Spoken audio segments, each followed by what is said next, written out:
Ya, pemirsa, pasca pengumuman hasil pemilihan presiden oleh KPU kemarin, bagaimana kemudian respon dunia ekonomi dan juga para pelaku usaha, utamanya pasar dan juga para investor?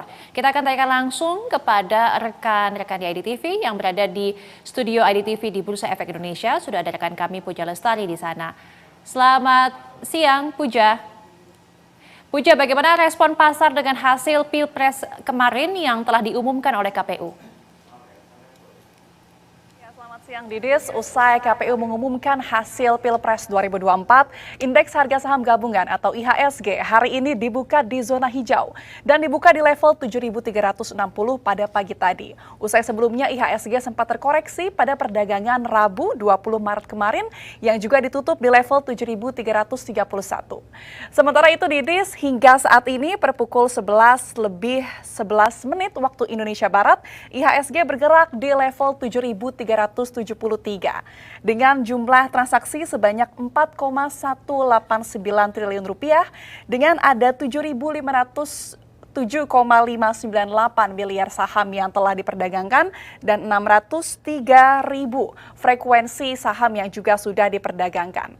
Sementara hingga perdagangan saat ini kita bisa melihat bahwa ada 299 emiten yang terpantau menguat dan ada 183 emiten yang melemah serta 231 emiten yang bergerak stagnan.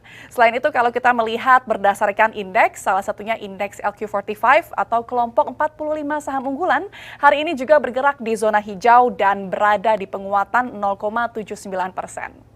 Sementara Didis, untuk pergerakan IHSG pada hari ini, memang kalau kita lihat secara historis, bursa saham selalu bergerak positif usai pengumuman Pilpres. Dan analis memperkirakan bahwa IHSG pada hari ini juga berpeluang untuk menguat.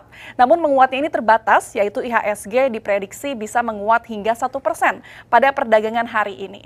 Namun yang perlu dicatat juga Didis dan pemirsa, selain sentimen dari pengumuman Pilpres, ada pula sentimen lain yang juga mempengaruhi pergerakan IHSG hari ini, yaitu diantaranya sentimen dari luar negeri, di mana The Fed memutuskan untuk mempertahankan Fed Fund Rate pada level 5,25 hingga 5,50%. Hal ini dilakukan oleh The Fed usai data-data inflasi Amerika Serikat menunjukkan bahwa inflasi belum bergerak ke arah 2%, sehingga The Fed masih membutuhkan lebih banyak data ekonomi untuk kemudian memangkas suku bunga acuannya. Dan di sisi lain, sentimen dari dalam negeri juga datang dari Bank Indonesia yang juga telah mengumumkan mempertahankan suku bunga di level 6%. Sementara itu, untuk perdagangan hari ini, IHSG diproyeksikan menguat terbatas, dan analis BCA Sekuritas memproyeksikan IHSG akan bergerak di rentang 7.270 hingga 7.380. Didis. Oke, Puja, untuk hari ini utamanya sektor apa saja yang kemudian menunjukkan penguatan, Puja?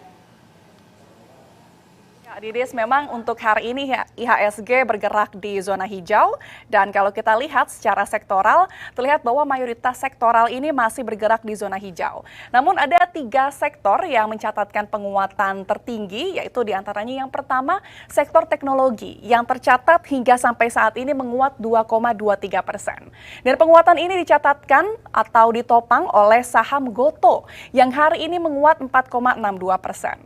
Meskipun Gotoh sempat melemah pada perdagangan kemarin setelah mengumumkan hasil financial year 2023, namun ternyata ada 2 investor asing yang memborong saham Gotoh ini sehingga mengakibatkan penguatan saham Gotoh 4,62%.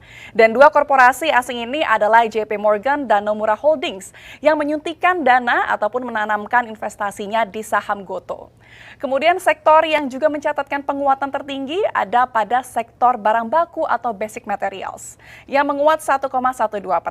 Dan kami memantau bahwa ada beberapa subsektor yang terlihat lebih cerah dibandingkan sektor yang lainnya, yaitu diantaranya adalah subsektor nikel yang terpantau cerah. Diantaranya ada emiten TINS atau PT Timah Tbk yang hari ini melesat bahkan tadi sempat mencatatkan penguatan 6,49%. Kemudian ada pula emiten Antam yang juga mencatatkan penguatan 2,41% dan emiten Vale atau Inco yang hari ini menguat 2,92%. Selain tadi ada sektor barang baku, Salah satu sektor yang juga mencatatkan penguatan adalah sektor energi yang menguat 0,88%. Di antaranya ada emiten cuan atau Petrindo Jaya Kreasi yang bahkan terkerek hingga 7,07%. Lalu ada juga ITMG atau Indo Tambang Raya yang mencatatkan penguatan 1,18%. Selain tiga sektor yang tadi mencatatkan penguatan tertinggi, hari ini juga sektor keuangan terlihat bergerak di zona hijau dan hal ini juga ditopang oleh kepastian hasil pemilu 2024 serta penahanan suku bunga acuan yang memang sudah sesuai ekspektasi pasar. Dan mari Didis kita nantikan nanti bagaimana pergerakan IHSG hingga penutupan sore nanti. Apakah bisa kembali menyentuh level all time high atau kembali ke level 7.400? Mari kita nantikan. Silakan Didis. Baik, terima kasih banyak Puja Lestari dan juga rekan-rekan IDTV. Selamat kembali bertugas.